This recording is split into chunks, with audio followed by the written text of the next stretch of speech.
A drunkard was brought to court. Just before the trial, there was a commotion in the gallery. The judge pounded the gravel on his table and shouted, "Order! Order!" The drunkard immediately responded, "Thank you, Our Honor. I'll have a scotch and soda."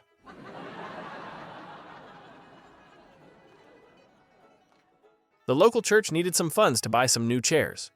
So the priest said in the Mass, "Whoever puts the most money into the donation basket next week will get to pick 3 hymns. The next week, everyone comes into the church and the basket is passed around. Someone put in $20, then another put in $30, then this little old lady puts in $300. The priest called her up to the altar and said, 'You have put the most money into the basket. Which 3 hymns would you like?' The little old lady looked around the church. Then she finally replied, 'I'll take him, him, and him,' pointing to 3 men in the church.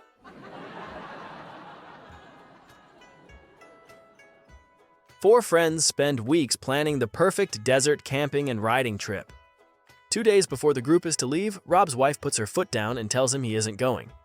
Rob's friends are very upset that he can't go, but what can they do? 2 days later, the 3 get to the camping site only to find Rob sitting there with a tent set up, firewood gathered, and supper cooking on the fire. "Dang man, how long you been here and how did you talk your wife into letting you go?" "Well, I've been here since yesterday. Yesterday evening I was sitting in my chair and my wife came up behind me and put her hands over my eyes and said, 'Guess who?' I pulled her hands off and she was wearing a brand new see-through nightie. She took my hand and took me to our bedroom. The room had 24 candles and rose petals all over. She had on the bed, handcuffs and ropes. She told me to tie and cuff her to the bed and I did. And then she said, 'Now you can do whatever you want, so here I am.'"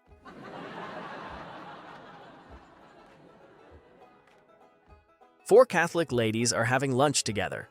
The first one tells her friends, "My son is a priest. When he walks into a room, everyone calls him Father." The second Catholic woman chirps, "My son is a bishop. Whenever he walks into a room, people say, 'Your Grace.'" The third Catholic woman says smugly, "My son is a cardinal. Whenever he walks into a room, people say, 'Your Eminence.'" The fourth Catholic woman sips her coffee in silence. The first 3 women give her this subtle, "Well, and you, Mary?" She replies, "My son is a gorgeous, dark-skinned, 6 feet 3 inches with 8-pack abs and is a hard-bodied stripper. When he walks into a room, people say, 'Oh my God.'"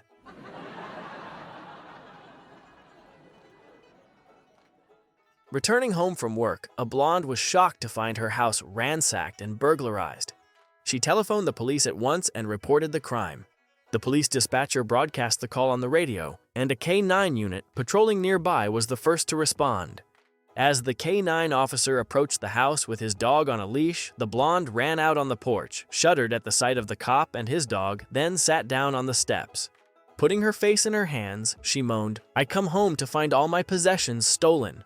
I call the police for help, and what do? They send me a blind policeman."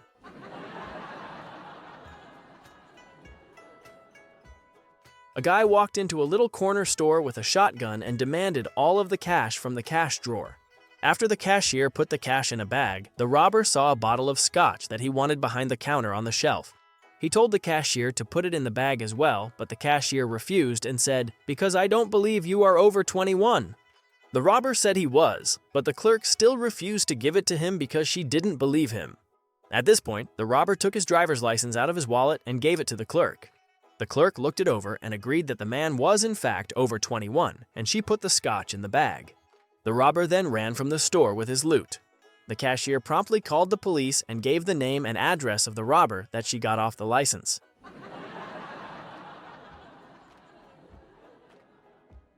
An old man and woman were married for years, even though they hated each other. When they had a confrontation, screams and yelling could be heard deep into the night. A constant statement was heard by the neighbors who feared the man the most. He would shout to his wife, "When I die, I will dig my way up and out of the grave to come back and haunt you for the rest of your life." They believed he practiced black magic and was responsible for missing cats and dogs and strange sounds at all hours. He was feared and enjoyed the respect it garnered. He died abruptly under strange circumstances, and the funeral had a closed coffin. After the burial, the wife went straight to the local bar and began to party as if there was no tomorrow. The gaiety of her actions were becoming extreme while her neighbors approached in a group. They asked her, "Aren't you afraid, concerned, or worried?" This man practiced black magic and promised that when he died, he would dig his way up and out of the grave to come back and haunt you for the rest of your life. The wife put down her drink and said, "Let the bastard dig. I had him buried upside down."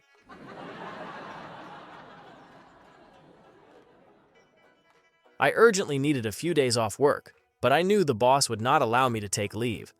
I thought that maybe if I acted crazy, then he would tell me to take a few days off. So I hung upside down on the ceiling and made funny noises. My coworker, who's blonde, asked me what I was doing. I told her that I was pretending to be a light bulb, so that the boss might think I was crazy and give me a few days off. A few minutes later, the boss came into the office and asked, "What in the name of good God are you doing?" I told him I was a light bulb. He said, "You are clearly stressed out. Go home and recuperate for a couple of days." I jumped down and walked out of the office. When my coworker, the blonde, followed me, the boss asked her, "And where do you think you're going?" She said, "I'm going home too. I can't work in the dark."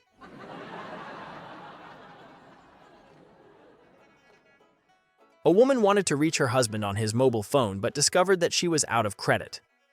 She instructed her son to use his own phone to send an urgent message to his daddy. After her son made the call, he said that he can't reach to his father, but a woman had answered the call. He claimed that he made the call several times and still the same woman answered. She waited impatiently for her husband to return from work, and upon seeing him in the driveway, she rushed out and gave him a slap, and then she slapped him again and kicked him in the nuts. People from the neighborhood rushed around to find what the cause of the commotion. The woman asked her son to tell everybody what the lady said to him when he called. The boy, still in shock about the unveiling events, said, "The woman told me that the subscriber you have dialed is not available at present. Please try again later."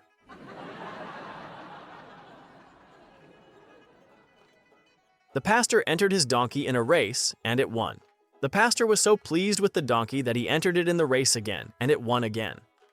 The local paper read, "Pastor's ass out front." The bishop was so upset with this kind of publicity that he ordered the pastor not to enter the donkey in another race. The next day, the local paper headline read, "Bishop scratches pastor's ass." This was too much for the bishop, so he ordered the pastor to get rid of the donkey. The pastor decided to give it to a nun in a nearby convent. The local paper, hearing of the news, posted the following headline the next day, "Nun has best ass in town."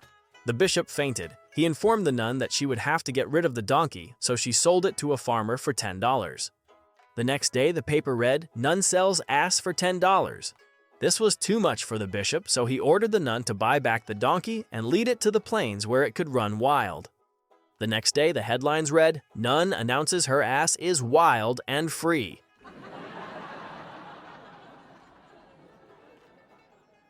An engineer died and ended up in hell. He was not pleased with the level of comfort in hell and began to redesign and build improvements. After a while, they had toilets that flush, air conditioning, and escalators. Everyone grew very fond of him. One day, God called to Satan to mock him. "So, how's it going down there in hell?" Satan replied, "Hey, things are great. We've got air conditioning and flush toilets and escalators, and there's no telling what this engineer is going to come up with next." God was surprised. "What? You've got an engineer? That's a mistake. He should never have gotten down there in the first place. Send him back up here." "No way," replied Satan. "I like having an engineer, and I'm keeping him." God threatened, "Send him back up here now or I'll sue." Satan laughed and answered, "Yeah, right, and just where are you going to get a lawyer?"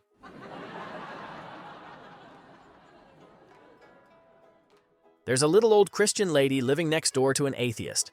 Every morning, the lady comes out onto her front porch and shouts, "Praise the Lord!" The atheist yells back, "There is no God." She does this every morning with the same result. As time goes on, the lady runs into financial difficulties and has trouble buying food. She goes out onto the porch and asks God for help with groceries, then says, "Praise the Lord." The next morning, she goes out onto the porch and there's the groceries she asked for, and of course, she shouts, "Praise the Lord." The atheist jumps out from behind a bush and says, "Ha, I bought those groceries. There is no God." The lady looks at him and smiles. She shouts, "Praise the Lord. Not only did you provide for me, Lord, you made Satan pay for the groceries."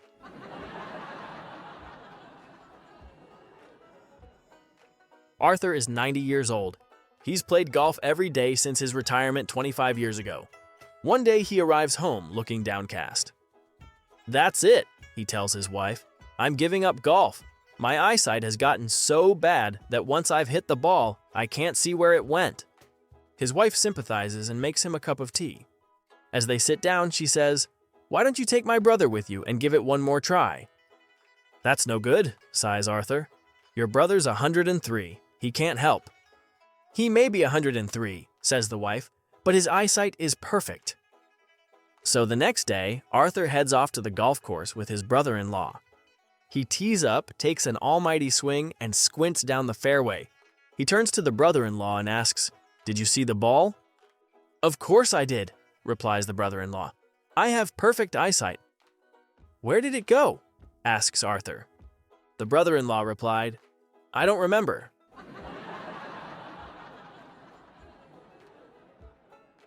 A young man moved away from his parents to become a student. Proudly showing off his new apartment to a couple of his friends late one night, he led the way to his bedroom where there was a big brass gong. "What's that big brass gong?" one of the guests asked. "It's not a gong, it's a talking clock," the man replied.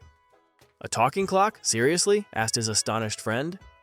"Yep," replied the student. "How's it work?" the second guest asked, squinting at it. "Watch," the student replied. He picked up a hammer, gave it an ear-shattering pound, and stepped back. The three stood looking at one another for a moment. Suddenly, someone on the other side of the wall screamed, "You idiot! It's 3:10 in the morning!"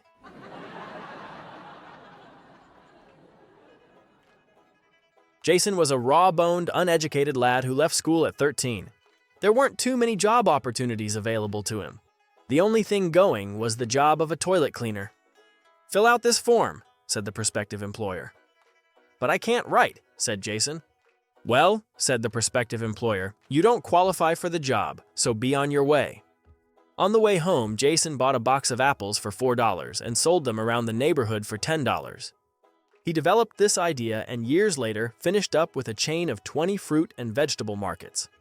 One day, the bank manager asked Jason to sign some papers. "I can't write," said Jason. The bank manager was amazed. "You can't write? My God! What would you have been if you had been able to write?" Jason replied, "A toilet cleaner."